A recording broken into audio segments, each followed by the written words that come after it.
The bill, though it is Anti-Terrorism Act, it changes its wording, as mentioned previously, from people who will commit to people who may.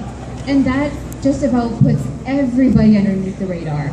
That puts Muslims, Hindus, Sikhs, Aboriginals, environmental groups, healthcare groups, anybody who doesn't want what the status quo is saying, anybody who wants to bring about a change, anybody who wants to fight for what our rights and freedoms say that are enshrined in our charter, which is being violated.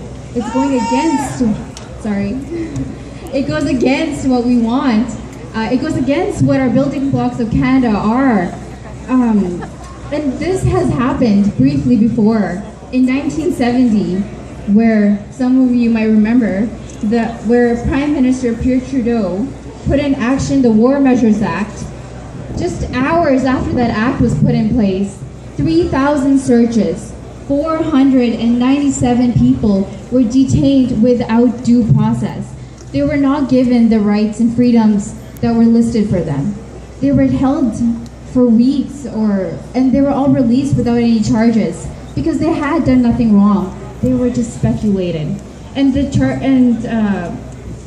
Pierre Trudeau put it in action because 2 government officials were killed by the FLQ.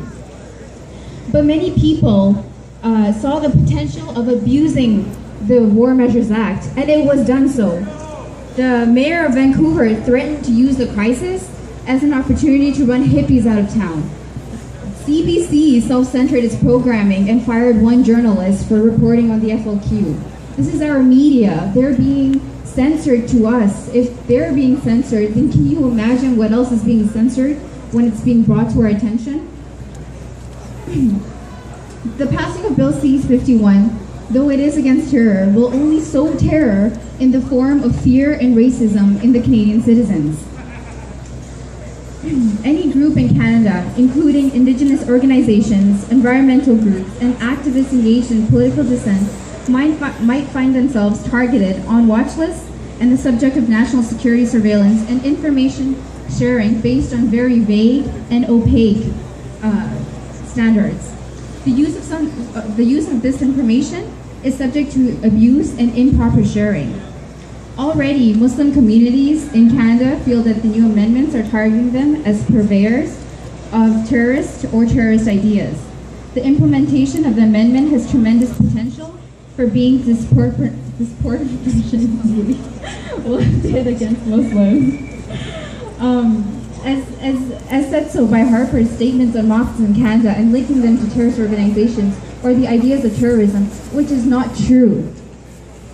Other minority groups are at a determinate risk of prejudice, and the Act enables government officials to determine on easier rulings, and every Canadian will lose rights and freedoms that could be difficult or even impossible to reclaim. Canadians deserve an open and robust debate about the bill so that adequate safeguards are included and that the bill supports the Constitution, which is the building block of Canada.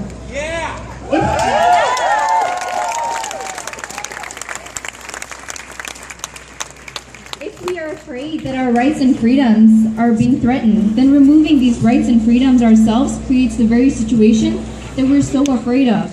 Let us not be ruled by fear. We must demand that our elected representatives promote equality and cohesiveness, and so that, because we do live in a multicultural country, and them dividing it does not do anybody justice. Thank you.